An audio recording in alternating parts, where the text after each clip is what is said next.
수육고기를 후라이팬에 구울 수 있나요? 찜기 써야죠. 굽는 애들은 직화 방식을 사용해야 마이야르 반응이 일어나고요. 찌개에는 냄비를 씁니다. 여기 중강배전의 온도가 있습니다. 커피 속을 한번 들여다보겠습니다. 지금 저기 보이는 동그라미들이 향 입자라고 칠게요. 큰 게 주로 쓴맛을 내고요. 작은 게 단맛이나 신맛을 냅니다. 하나는 두껍게 잘라주고요. 다른 한쪽은 가늘게 잘라서 여기에 같은 온도의 물을 1분 동안 부어줍니다.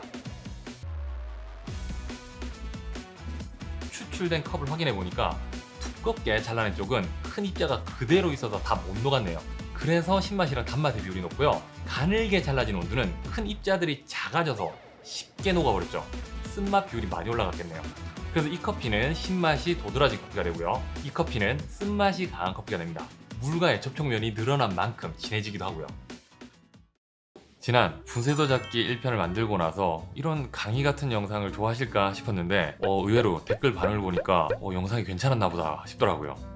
그래서 2편을 만드는데도 좀 더 잘 만들고 싶다는 욕심도 나고 뭔가 열정 같은 게 불타올라서 열심히 영상을 준비해봤습니다. 게다가 이번 편에 들어간 내용들 자체가 커피 맛을 내 맘대로 이동시키는 방법에 방점을 찍어줄 꿀팁들이 잔뜩 들어있기 때문에 이번 편도 귀비님들의 반응이 뜨겁지 않을까 기대를 해봅니다. 참고로 지난편 내용을 살짝 복습해드리긴 하겠지만 1편 내용이 가물가물하신 분들은 복습하시고 보시는 걸 추천드립니다. 자, 시작합니다. 신맛, 단맛, 쓴맛이 골고루 있는 중강배전 원두를 사용했을 때 벌어지는 일이에요. 위 그래프에서 오른쪽으로 갈수록 쓴맛, 왼쪽으로 갈수록 신맛, 위로 갈수록 진한 맛, 아래쪽으로 위치하면 연한 맛입니다. 에스프레소의 분쇄도만 쳐다보면 분쇄도는 가는 편이기 때문에 진하고 쓴맛이 나게 됩니다. 근데 에스프레소 추출은 물과 커피가 닿아 있는 시간은 짧은 편에 속하죠. 이렇게 물과 닿는 시간이 짧아지게 되면 커피의 농도는 연하고 신맛은 도드라지게 됩니다. 그 결과 완성된 에스프레소는 밸런스 쪽으로 맛이 잡혀집니다. 드립 분쇄도는 어때요? 굵은 편이죠. 연하고 신맛이 날 거예요. 드립 커피의 물과 커피의 접촉 시간은 긴 편인데 이렇게 되면 쓰고 진해지기 때문에 이렇게 밸런스를 갖춘 커피가 만들어지게 됩니다. 자, 덧칠을 살펴보면 분쇄도는 가는 편이죠. 에스프레소처럼 쓰고 진한 맛이 납니다. 추출 시간이 어떻게 되죠? 8시간, 9시간 엄청 길잖아요. 그럼 더 써지고 더 진해집니다. 자, 이때는 극단 조치가 필요하겠네요. 그냥 찬물로 추출해버립니다. 엄청 연하고 신맛만 뽑혀서 밸런스 쪽으로 확 당겨버리죠. 이렇게 모든 추출 도구들은 이 밸런스를 향하게끔 구조되어 있습니다. 근데 이상하죠? 맛이 여기서만 왔다리 갔다리 하잖아요. 맛이 여기로 가게 하려면 어떻게 하는 거지? 나는 진하면서도 산미가 강한 커피를 뽑고 싶은데 그건 안 되는 건가? 라는 생각이 들잖아요? 어떻게 해야 될까요? 자, 여기 표를 보면 힌트를 얻으실 수가 있을 겁니다. 자, 직접 한번 찾아보세요. 우리가 앞에서 건드리지 않았던 항목이 하나 보이실까요? 우리는 앞에서 분쇄도를 건드려봤고요. 물과 커피의 접촉 시간도 건드려봤습니다. 그리고 물 온도가 하는 역할도 살펴봤었죠. 네, 물과 커피의 비율은 아직까지 언급되지 않았습니다. 커피의 비율을 늘리면 어떻게 돼요? 당연히 진해집니다. 그리고 이걸 짧게 뽑아버리는 거예요. 자, 에스프레소를 예로 들어볼게요. 에스프레소를 어떻게 추출하면 신맛이 나고 진해질까요? 아마 이미 아시는 분들이 계실 거예요. 맞습니다. 리스트레토로 내리면 됩니다. 리스트레토는 이태리어로 짧다라는 뜻인데요. 추출을 원샷 기준 15ml에서 20ml만 추출하고 끊어버리는 거, 이렇게 짧게 뽑힌 에스프레소를 리스트레토라고 합니다. 30ml에서 35ml 정도로 뽑은 걸 레귤러 에스프레소라고 하고요. 그러니까 리스트레토는 원두 양은 그대로인데 물의 양을 줄여버린 에스프레소인 거죠. 물 대비 원두의 양이 늘어나는 효과가 발생한 겁니다. 그리고 추출 초반에는 커피의 신맛과 단맛 위주로 뽑혀 나온다고 이야기를 했잖아요. 반대로 추출 중후반부터는 쓴맛이 많이 뽑혀져 나오게 되는데, 그래서 여러분들이 리스트레토 맛을 보시면 레귤러보다는 훨씬 진하고 산미가 강한 커피 맛이 난다는 사실을 확인하실 수가 있을 겁니다. 리스트레토는 진한 거, 레귤러는 그것보다 연한 거. 하지만 이 두 가지 에스프레소를 가지고 아메리카노를 만들어서 맛 비교를 해보면 전혀 뜻밖의 결과가 나올 겁니다. 연한 편인 레귤러를 부은 아메리카노 쪽이 더 진한데? 라고 느껴질 거예요. 자, 여기에 물 180ml를 담은 두 개의 컵이 있습니다.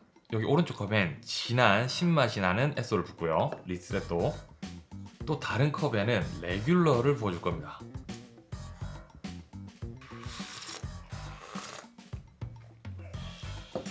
이쪽이 신맛은 있는데 훨씬 연해요.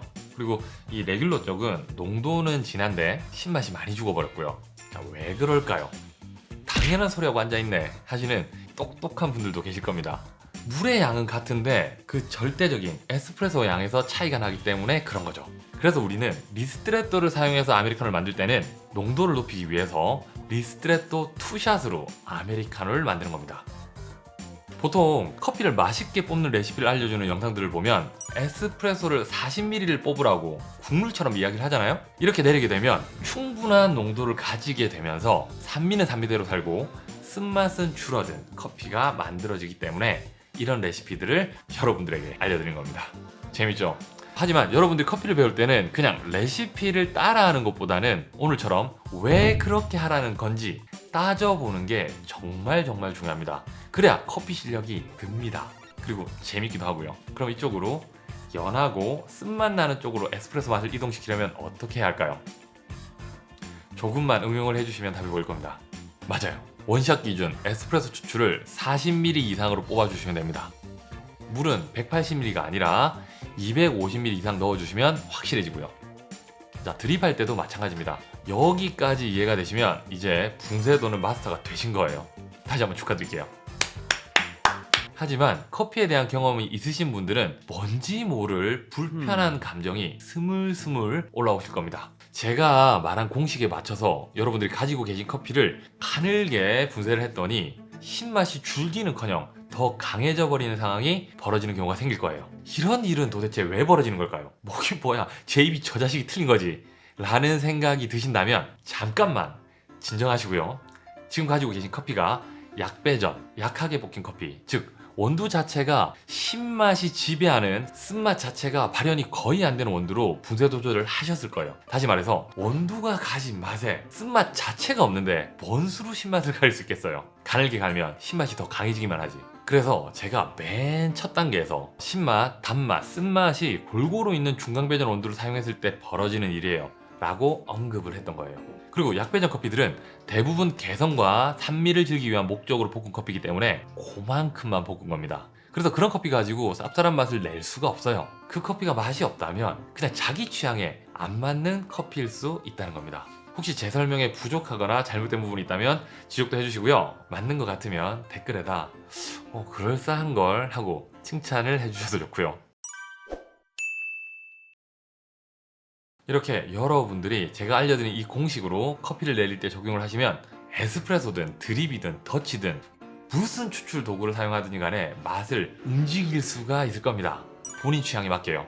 하지만 여기 분쇄도 조절을 하는 데 있어서 골칫거리인 추출 도구 하나 있습니다. 바로 요 프렌치 프레소란 녀석인데요. 라떼 거품을 곱게 치는 용도로 사용하기에도 좋은 녀석이죠. 스팀 물 자체가 안 들어가기 때문에 프렌치 프레소를 이용해서 카페라떼를 만들면 더 고소한 라떼를 만들 수 있기도 합니다. 아무튼 커피를 하시는 분들 중에는 이 프렌치 프레소는 메론, 자몽, 오렌지 같은 과일향이 머금고 있는 원두를 내리기에 좋다, 과일향을 굉장히 풍부하게 내주는 좋은 도구다 라고 이야기하시는 분들이 있습니다. 반은 맞는데 개인적으로는 완전히 동의하진 않습니다. 그게 좋은 게 아니라고 생각하기 때문이에요.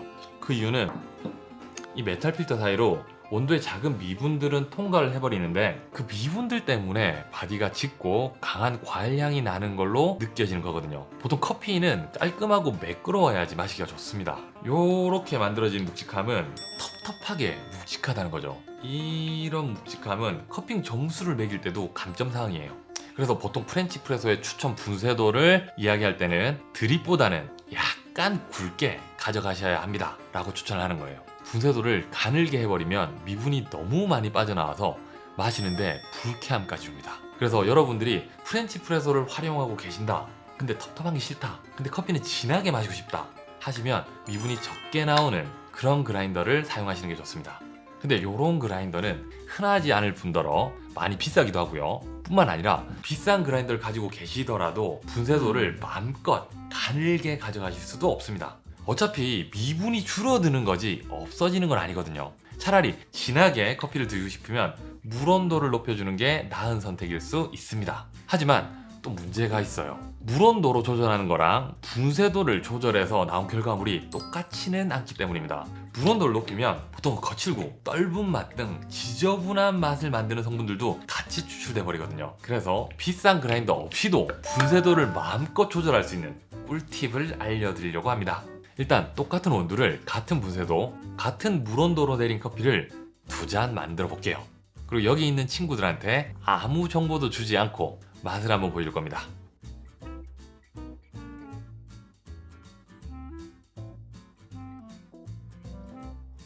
얘가 좀 더 텁텁한 것 같아요. 저는 흰색 잔이 마시기 조금 더 편했던 것 같아요. 회색 잔이 좀 더 텁텁하고 흰색 잔이 좀 더 마시기 편했던 것 같아요. 회색 잔이 좀 더 텁텁한 느낌. 그리고 왜 흰잔의 커피는 더 깔끔하게 느껴졌던 걸까요? 첫 번째 커피는 갈아가지고 그냥 프렌치 프레소에 넣은 거야. 자, 두 번째 커피는 미분을 제거하고 넣은 거야. 이렇게 미분 컨테이너를 사용하게 되면 프렌치 프레소의 분쇄도를 가늘게 가져가는 데 있어 부담이 확 줄어듭니다. 물론 드립이나 에쏘에서도 활용할 수 있지만 이 미분 컨테이너는 여기 프렌치 프레소랑 엄청난 궁합을 보여줍니다. 미분 컨테이너 활용법은 제가 이 와블리스 그라인더를 소개하면서 설명을 해둔 부분이 있으니까 그 부분을 참고하시면 좋을 겁니다. 정리하자면 첫 번째, 진한 신맛을 얻고 싶으면 커피의 양을 늘리거나 물의 양을 줄이고 추출 시간을 짧게 가져가라. 두 번째, 연하고 쌉쌀한 커피를 얻고 싶다면 반대로 커피의 비율을 줄여라. 세 번째, 신맛 나는 원두는 분쇄도를 가늘게 해봤자 신맛이 많이 난다. 네 번째, 프렌치 프레소의 텁텁함을 줄이기 위해서는 미분 컨테이너를 적극적으로 활용하자. 다음 연습 문제입니다. 1번 문제, 내가 내린 커피의 맛이 진하고 쓰다. 밸런스 잡힌 커피를 얻기 위해서 분쇄도를 어떻게 조절해야 될까요? 2번 문제, 내가 내린 커피의 맛이 연하고 시다. 밸런스 잡힌 커피를 얻기 위해서는 분쇄도를 어떻게 조절해야 할까요? 3번 문제, 지금 내린 커피의 밸런스는 좋지만 난 좀 더 진하면서 흰 커피를 얻고 싶다. 어떻게 해야 할까요? 4번 문제, 지금 내린 커피가 연하고 쓰다. 밸런스 잡힌 커피를 얻기 위해서는 분쇄도를 어떻게 조절해야 할까요? 5번 문제, 지금 내린 커피가 진하고 시다. 연하고 신맛이 나는 커피를 얻기 위해서는 분쇄도를 어떻게 조절해야 할까요? 자, 이 질문의 답을 댓글로 달아주시면 총 5분을 선정해서 중강배전의 매력을 듬뿍 느낄 수 있는 커피를 보내드리도록 하겠습니다. 이상 커피 디자이너 제이비였습니다. 안녕.